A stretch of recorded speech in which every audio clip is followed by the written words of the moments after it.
Le micro central, micro orange, s'il vous plaît. D'accord.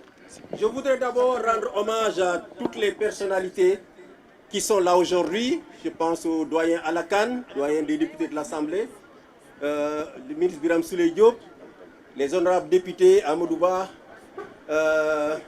Aïb Dafé, Guy Marius Sagna, ces éternels combattants, mais aussi les leaders politiques comme Mamour Diop Decroix, le ministre, l'ancien ministre des droits de l'homme qui est là aussi. Nous les saluons tous. Nous saluons aussi le public et surtout les médias qui sont là aujourd'hui.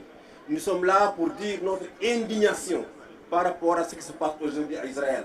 Israël commet depuis le 7 novembre 2023 un génocide à Gaza. Le génocide, c'est le plus grand crime en droit international. Selon les textes des Nations Unies, lorsqu'un génocide est commis quelque part, les États sont obligés de prendre des mesures pour l'arrêter, y compris une intervention militaire. Malheureusement, le Conseil de sécurité est paralysé parce que Donald Trump et son gouvernement ont décidé que les Nations Unies ne prendront aucune décision contre Israël. Ce qui fait que le génocide qui se pratiquait par des bombardements, par la privation des soins, n'est-ce pas, est aujourd'hui aggravé par la famine imposée par Israël à Gaza. Non pas parce qu'il n'y a pas de nourriture dans le monde pour les habitants de Gaza, parce qu'Israël a décidé que la nourriture ne doit pas y entrer, ou alors qu'elle doit être distribuée par ses propres canaux, qui sont des pièges utilisés pour tuer des médecins, pour tuer des journalistes, pour tuer aussi, n'est-ce pas, des civils qui viennent chercher ces alimentations.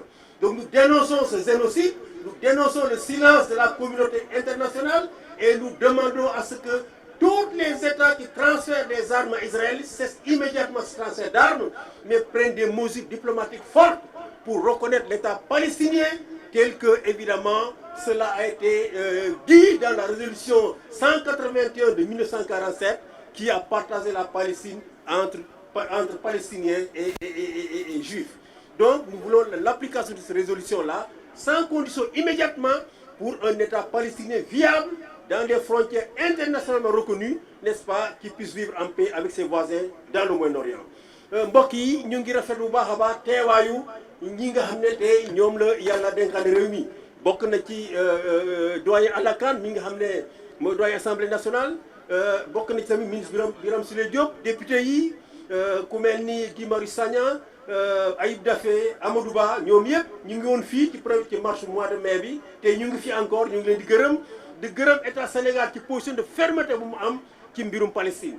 Aussi bien président Bassirou Diomaye Faye que premier ministre Ousmane Sonko, que toute l'opposition, toute la classe politique sénégalaise ak peuple sénégalais ñoom ñoo ànd, n'est-ce pas, naxarlu lu xew Palestine di ko dénoncer.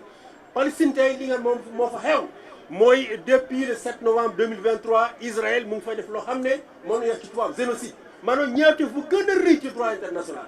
saa yu ko defee rek état yi am na obligation, n'est-ce pas, pour jóg y compris utiliser ay ngànnaay pour def arrêter génocide waaye Nations Unies mënu ko def parce que États-Unis mi nga moom moo boot Israël nee na décision boobu kenn du ko jël grâce à son droit de veto. ñu ngi dénoncer attitude du gouvernement américain di dénoncer tamit, n'est-ce pas, complicité wu pays occidentaux yi parce que en même temps qu'ils dénoncent Israël qu'ils veulent reconnaître l'État d'Israël ba léegi ñu ngi yónni ay ngànnaay ci biir Israël loolu ñu ngi ko dénoncer c'est une duplicité te dafa war a arrêter. Donc ñu ngi vraiment encore une fois ñaax tous les dirigeants du monde ñaax toutes les populations du monde pour que ñu gën a bokk ànd naxarlu yow Palestine parce que suñu humanité moom mooy nekk tey en jeu en Palestine te war ñu toog di seetaan vraiment ñuy massacrer benn peuple éliminer ko peuple de la carte pour mun a occuper ces terres, n'est-ce pas, di jël ay juifs fu nekk ci biir àdduna, n'est-ce pas, di leen fayaat pour ñu ñëw occuper ces terres là loolu vraiment war nañu ko nangu war nañu ko ñaawlu. Jërëjëf. Merci. may exprimer tamit sama soutien indéfectible au procureur, n'est-ce pas, Mambay Niang. Procureur bi nga xam doomu Sénégal la te vraiment tey mun nañu wax moom mooy procureur cour pénal parce que procureur bu fa nekkoon tey dañ ko aj tey moom moo nekk tey procureur cour pénal Israël kon tuuma yi nga xam ne moom lañ teg ci kaw Israël moom rek moom mun a évidemment mettre tuuma yooyu en œuvre moo tax Donald Trump visé ñeneen juges yi, n'est-ce pas, pour que ñu mun a bàyyi liggéey bi nga xam ne moom la charte cour pénal international teg leen kon ñu ngi koy vraiment jàppale bu baax a baax di waa état Sénégal ñu gën ko jàppale seet fépp nga xam ne sanction rek laal na ko rek ñu n'est-ce pas ñu mun a seet ni naka la ñu woyofalee sanction yooyu pour mun a continuer def liggéey bi nga xam ne moom la fa def ci tuuru askanu Sénégal ak ci tuuru justice pénale internationale. Mon soutien renouvelé au juge Mandiaye Niang, un juge digne, un juge indépendant, qui évidemment est aujourd'hui de fait le procureur de la Cour, puisque le procureur principal Han est suspendu. Donc c'est le procureur aujourd'hui qui doit mettre en œuvre les poursuites contre Netanyahou et contre tous les criminels de guerre israéliens. C'est pour cela qu'il est visé par le gouvernement américain. Nous demandons à l'État du Sénégal de prendre toutes les dispositions pour faire en sorte que ces sanctions contre lui soient évidemment anéanties ou en tout cas que leur effet soit amoindri sur lui et sur sa famille. Merci beaucoup.